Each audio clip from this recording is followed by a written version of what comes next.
Many Ghanaians have described as waste of state resources the frequent renovation of government bungalows. They are of the view expenditure on renovation works constitutes a burden on the public purse. But are the criticisms justified? Evelyn Tingman has more.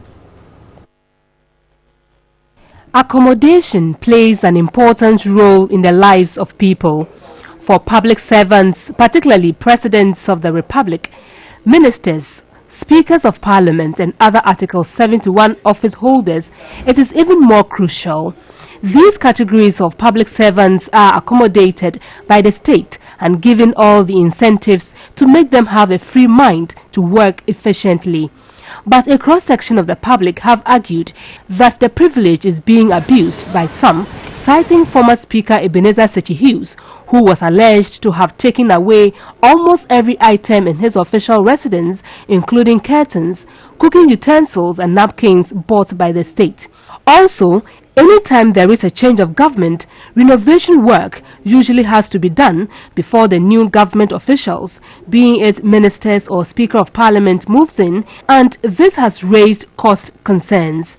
Many have argued that such frequent residential renovations of public servants and higher authority are wasteful, as it has become a trend. But political scientist Dr. Bosman Asare disagrees. We should expect that something must be done to the taste of the new person. Although it's taking a toll on our resources as a country, I still think it's something which is very, very important. One of such renovations that has gained public attention is the Speaker of Parliament's official residence. Renovation work has been ongoing for over a year, and we ask why. Just when the process had gone through procurement and all those things and work was almost done, the entire wall collapsed. And so that had to also go through the entire process again for approvals to be sought and given for the work to be done. Again, when that was done, parts of the roof also got into trouble. All these little problems have led to the delay. Kate Addo, who is the acting director of public affairs at Ghana's parliament, added the speaker is likely to move into his official residence either by end of May or early June this year. Bathrooms and stuff like that will have to be taken a look at. Soft finishing have been moved into the residence. In the meantime, as the speaker continues to live in his private residence, he is given what Parliament describes as a stipend. Recommendations in the Idu-Boadun Presidential Committee on emoluments of Article 71 holders. The speaker is not entitled to that advance. He is not giving that advance. The plan is that the speaker should be able to move into residence when he's sworn into office. If in the eventuality that he doesn't, as was the case of this speaker, he's given a stipend towards his accommodation, and that's what happened in the case of the speaker. Even the president's official residence inside the Jubilee House had to be renovated by the current government at yet to be disclosed amount.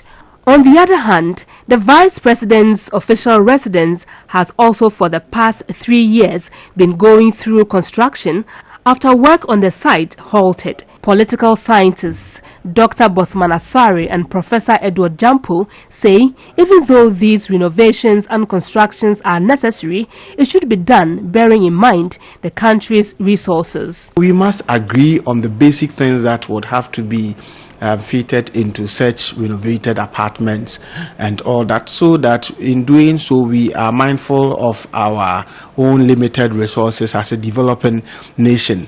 And then also the practice where you have somebody vacating his residence, practically stealing fixtures and fittings and even cooking utensils. I think it's so barbaric and it's so unacceptable.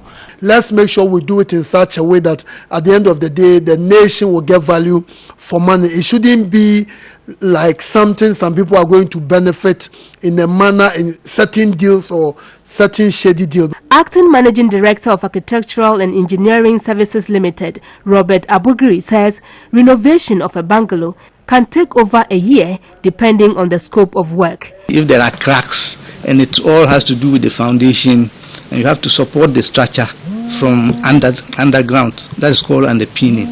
It's not something you can just do within a day. You have to be doing it stage by stage. Work here, leave that place, move to the next place, and work again. Sometimes rehabilitation works even take longer than some new constructions. He could, however, not give the amount involved in such exercises, but added a house should take at least 5 years before being renovated.